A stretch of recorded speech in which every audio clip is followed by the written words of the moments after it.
और आज हम इस वीडियो में बात करने जा रहे हैं फुटबॉल की सबसे बड़ी राइवलरी यानी एल क्लासिको के बारे में।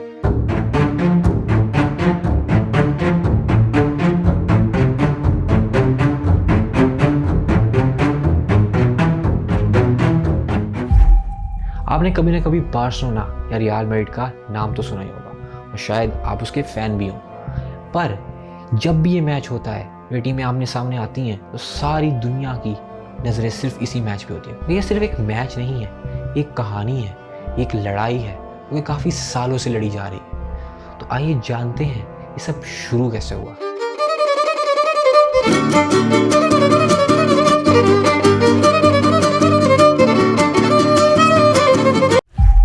तो सबसे पहले 1899 यानी कि 1899 में जॉन गैम्पर नामी एक शख्स जो कि स्विट्ज़रलैंड से बार्सिलोना आता है, उसका रियल नेम था हांस गैम्पर।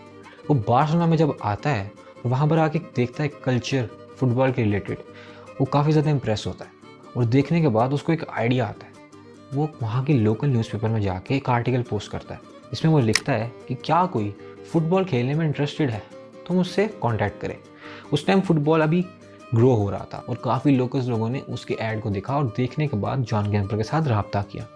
उसके साथ रब्ता करके उन लोगों ने एक फ़ैसला किया और उन्होंने एक फ़ुटबॉल क्लब बनाया जिसको उन्होंने नाम दिया FC बार्सिलोना।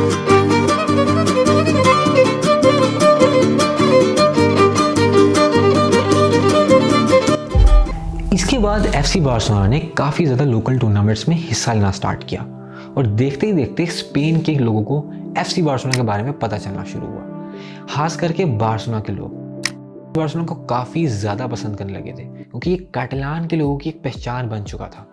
और उसके 13 साल के बाद 1902 में दो भाई जॉस पेद्रोस और जुआन पेद्रोस, ये दोनों भाई भी कैटलान थे लेकिन ये लोग मैड्रिड में बिजनेस करते थे। इन लोगों ने भी एक क्लब बनाने का फैसला किया। इन्होंने क्लब का नाम रखा मैड्रिड द फुटबॉल क्लब।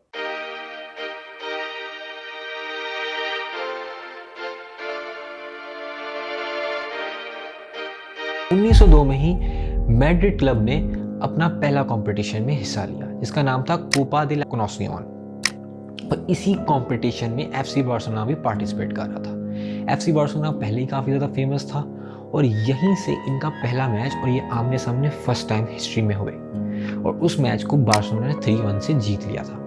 पर यहाँ से आगाज़ होता है दुनिया की सबसे बड़ी राइवलरी एल क्लासिको का। उसके बाद देखते ही देखते काफ़ी साल गुजर चुके थे। मैड्रिड क्लब भी लोगों की नज़रों में आना स्टार्ट हो गया था और वो भी काफ़ी ज़्यादा फेमस हो गया था।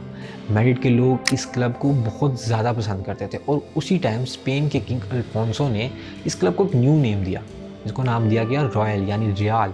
इसका नाम न्यू रख दिया गया रियल दे मैड्रिड फुटबॉल क्लब। स्पेन में फुटबॉल का रुझान काफ़ी ज़्यादा बढ़ रहा था तो 1929 में एक फ़ैसला किया जाता है कि स्पेन अपनी न्यू लीग बनाएगा जिसका नाम रखा गया ला लीगा।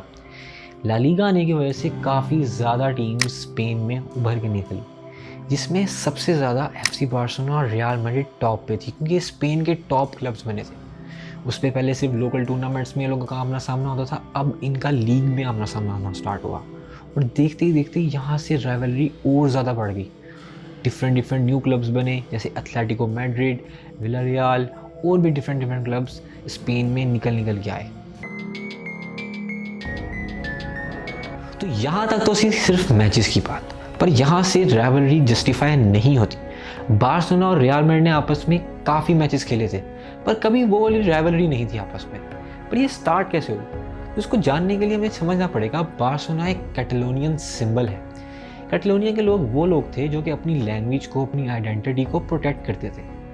ये लोग समझते थे कि ये लोग सिर्फ एक प्रोविंस की हैसियत नहीं रखते, ये लोग प्रॉपर एक कंट्री डिजर्व करते हैं। और जब स्पेन में डिक्टेटरशिप और पॉलिटिकल प्रेशर बढ़ा उसके बाद कैटलोनिया के लोगों ने FC बार्सिलोना को अपनी आवाज़ बना लिया और उसके स्टेडियम में जाके वो ज़ोर ज़ोर से अपना एंथम गाते थे जो आज भी गाया जाता है।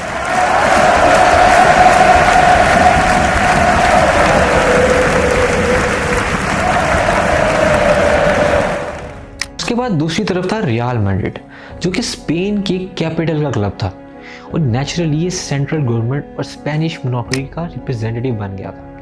स्पेन के लोग रियल मैड्रिड को ज़्यादा सपोर्ट करने लगे थे और उसकी गवर्नमेंट भी रियल मैड्रिड को सपोर्ट करती थी।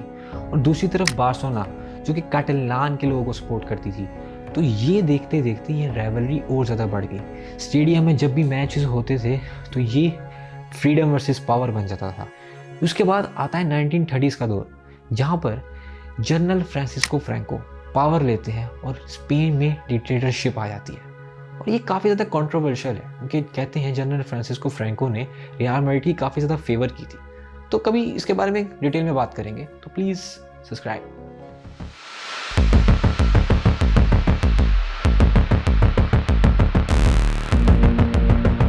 तो इस राइवलरी का सबसे इंटेंस मोमेंट आता है 1950s के दौर में, जब अर्जेंटीना के सुपरस्टार अल्फ्रेडो डी स्टेफानो को साइन करने के लिए काफ़ी ज़्यादा क्लब्स लाइन में लगे थे। तो बार्सिलोना ने अर्जेंटीना के सुपरस्टार के लिए डील साइन की रिवर प्लेट के साथ, but on the other hand real Madrid ने भी डील साइन की मिलियोनारियोस के साथ, जो कि कोलंबिया क्लब था। वो भी ओनरशिप क्लेम कर रहा था अल्फ्रेडो डी स्टेफानो की, और ये चीज़ काफ़ी ज़्यादा कन्फ्यूजिंग हो गई। RFEF ने ये चीज़ को देखा और वो कंफ्यूज हो गए कि किसके हक में डिसीजन लेना चाहिए। उस दौरान स्पेनिश गवर्नमेंट का प्रेसिडेंट कौन था, डिक्टेटर की बात की जाए अगर, तो फ्रैंको की गवर्नमेंट इस चीज़ के अंदर इंटरफेयर करती है और वो एक अजीब सा फैसला देती है। वो कहती है कि एक सीज़न वो बार्सिलोना की तरफ से खेलेंगे और एक सीज़न वो रियल मैड्रिड की तरफ से खेलेंगे।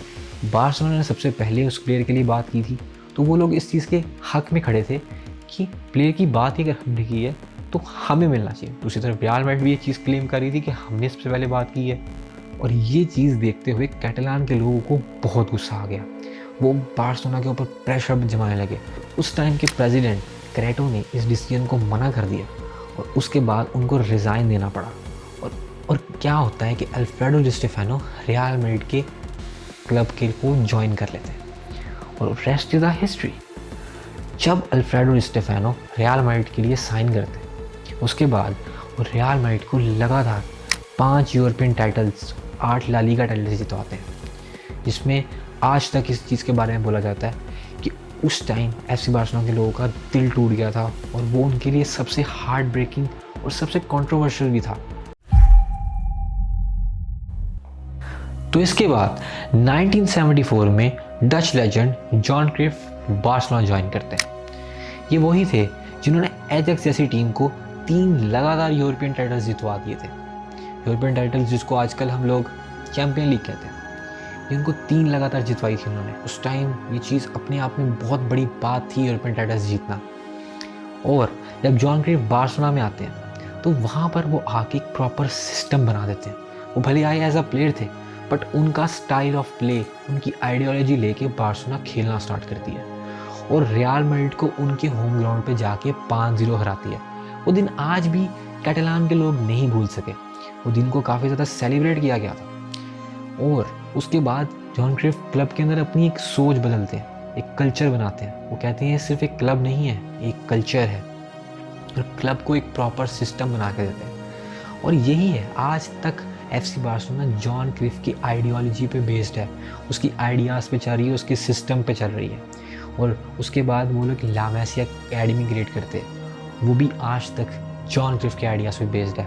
और जॉन क्राइफ ही थे जिन्होंने बार्सिलोना को होप दी और बार्सिलोना को एक सिस्टम दिया, और आज तक बार्सिलोना उसी सिस्टम की बदौलत बहुत ज़्यादा न्यू टैलेंट्स जनरेट कर चुका है। तो इसके बाद रियल मैड्रिड और बार्सिलोना अपनी एक अलग अलग टीम बनाने के लिए जुड़ जाती है और काफ़ी ग्रेट प्लेयर्स बार्सिलोना की तरफ से भी खेले और रियल मैड्रिड की तरफ से भी खेले। इसमें सबसे बड़ा नाम आता है रोनाल्डो के बारे में, यानी कि R9, क्योंकि बार्सिलोना की तरफ से भी खेले थे और रियल मैड्रिड की तरफ से भी। पर इसमें सबसे बड़ा कंट्रोवर्शियल मोमेंट आता है ईयर 2000 के अंदर, जहाँ पर लुइस फिगो वो बार्सिलोना के सुपरस्टार थे और ईयर 2000 के अंदर रियल मैड्रिड के हो रहे थे प्रेसिडेंट के इलेक्शंस, जिसमें सबसे बड़ा नाम था फ्लोरेंटिनो पेरेस। ये इंसान जब प्रेसिडेंट के लिए खड़ा होता है, ये वहाँ पर आके एक स्पीच में एक लाइन बोलता है कि si yo soy presidente del Real Madrid, Luis Figo, jugador del Real Madrid। Luis Figo Barcelona का सुपरस्टार था, जिसने वहाँ पर 250 गेम्स खेली थी, काफ़ी गोल्स मार रखे थे। बार्सिलोना के फैंस भी उसको बहुत पसंद करते थे, उनको लगता था वो कभी उनको धोखा नहीं देगा। पर फ्लोरेंटिनो पेरेस ने एक चीज़ खेली, उसने लुइस फिगो के एजेंट के साथ एक डील साइन कर ली, जिसमें उसने ये चीज़ रखी कि अगर मैं प्रेसिडेंट इलेक्शन जीत जाता हूँ तो लुइस फिगो को रियल मैड्रिड के लिए साइन करना पड़ेगा। लेकिन अगर लुइस फिगो ने इस डील को तोड़ा तो उसको मल्टी मिलियन की पेनल्टी देनी पड़ेगी, और उस टाइम ये चीज़ पॉसिबल बिल्कुल नहीं थी। 62 मिलियन यूरो की उस टाइम की वर्ल्ड लार्जेस्ट फी में रियल मैड्रिड बार्सिलोना से लुइस फिगो साइन कर लेती है, और लोग इस चीज़ को देख के भड़क जाते हैं। कैटलान के लोग पागल हो जाते हैं कि उनका सुपरस्टार रियल मैड्रिड ले गई। अगर दी स्टेफानो के साथ भी ये चीज़ हुई थी, और अब लुइस फिगो वाले टाइम पे भी यही चीज़ हो रही। लुइस फिगो को लेकर रियल मैड्रिड ने अपना गैलेक्टिको एरा बनाया, जिसमें R9, काका, डेविड बैकम और great players Roberto Carlos. Luis Figo अपना पहला मैच खेलने के लिए कैंप नो वापस आते हैं, पर इस बार बारसा की जर्सी में नहीं, रियल मैड्रिड की जर्सी में। और वो सबसे ज़्यादा कंट्रोवर्शियल मैच था जो कि आज तक लोगों को याद है। लुइस फिगो कैंप नो में कदम रखते हैं तो उनको हर तरफ से सिर्फ विसल सुनाई दी जाती हैं। लोग आग बगोला हो चुके थे। ये मोमेंट नज़र आता है जब लुइस फिगो कॉर्नर लेने जाते हैं तो लोग उनके ऊपर पता नहीं क्या क्या फेंकते हैं। उसमें सबसे फेमस चीज़ क्या थी? एक पिग का हेड वो लुइस फिगो पे फेंका जाता है, और वो चीज़ आज तक बहुत ज़्यादा हॉरिफाइंग है, और वो मैच आज तक कोई नहीं भूला। वो मैच बार्सिलोना जीत गई थी, पर वो मैच स्कोर लाइन या एल क्लासिको के बारे में जाना ही नहीं चाहता, वो जस्ट लुइस फिगो के बारे में जाना चाहता है। तो इसके बाद 2004 में एक छोटा सा 16 साल का लड़का एस्पेनॉल के खिलाफ डेब्यू करता है, जिसका नाम था लियोनेल मेसी, और वो FC बार्सिलोना का प्लेयर था। उस वक्त के मैनेजर थे फ्रैंक रिजकार्ड। देखते ही देखते मेसी एक बहुत बड़ा टैलेंट बन जाता है। वो आया था लामेसा से, लामेसा जो कि बार्सिलोना की अकेडमी थी, और उससे और डिफरेंट प्लेयर्स बार्सिलोना की टीम में आने लगते हैं। दूसरी तरफ रियल मैड्रिड जो कि गैलेक्टिकोस बिल्ड कर रही थी, और यहाँ पर बार्सिलोना अकेडमी के प्लेयर्स को इकट्ठा कर रही थी। अकेडमी के बच्चों के साथ साथ उस time greatest player Ronaldinho, Rivaldo, Eto'o, इस टाइप के डिफरेंट प्लेयर्स बार्सिलोना में खेल रहे थे, और ये राइवलरी इतनी ज़्यादा इंटेंस हो जाती थी जब भी एल क्लासिकोस होते थे। रोनाल्डिनियो अपना मैजिक दिखाते थे एल क्लासिकोस के अंदर, और वहाँ उनका साथ देने के लिए था एक यंग सा बच्चा जिसका नाम था मेसी।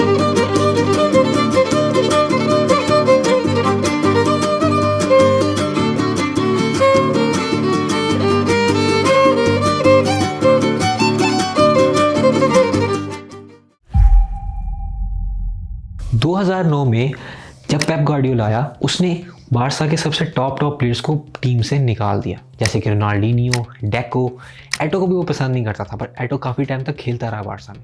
पर उनका सुपरस्टार बना लियोनेल मेसी, जो कि रियल मैड्रिड के लिए सबसे बड़ा टारगेट बन गया था।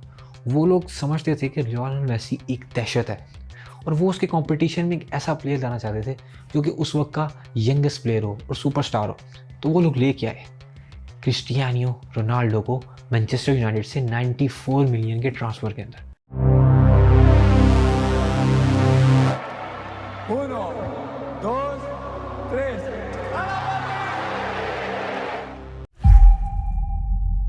फिर 2010 में रियल मैड्रिड का कोच बनता है जोसे मूरिन्हो। Please don't call me arrogant because what I'm saying is true. I think I'm a special one.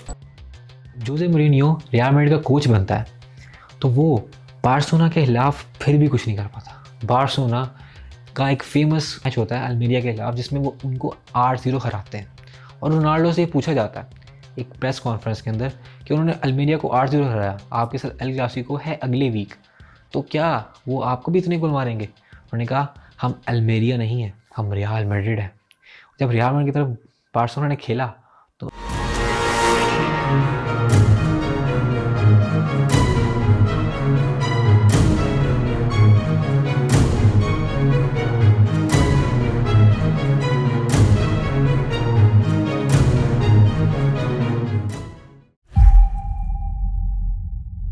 आज एल क्लासिको सिर्फ स्पेन का नहीं, पूरी दुनिया का सबसे ज़्यादा देखे जाने वाला फुटबॉल मैच है।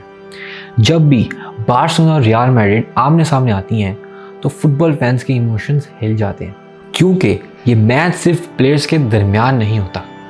ये दो कल्चर्स, दो फिलॉसफीज और दो पैशंस के दरमियान एक वॉर होती है। एल क्लासिको सिर्फ 90 मिनट्स का गेम नहीं, ये हिस्ट्री, प्राइड और फुटबॉल का जज्बा है जो हर दफ़ा दुनिया को याद दिलाता है कि फुटबॉल एक स्पोर्ट नहीं, एक फीलिंग है। तो ये थी हमारी एल क्लासिको की एक शॉर्ट सी स्टोरी, एक ऐसी राइवलरी जो 120 साल से चल रही है। अगर आपको वीडियो पसंद आई हो तो लाइक करिएगा, सब्सक्राइब करिएगा और शेयर करिएगा। मिलते हैं नेक्स्ट वीडियो में। अल्लाह हाफिज़।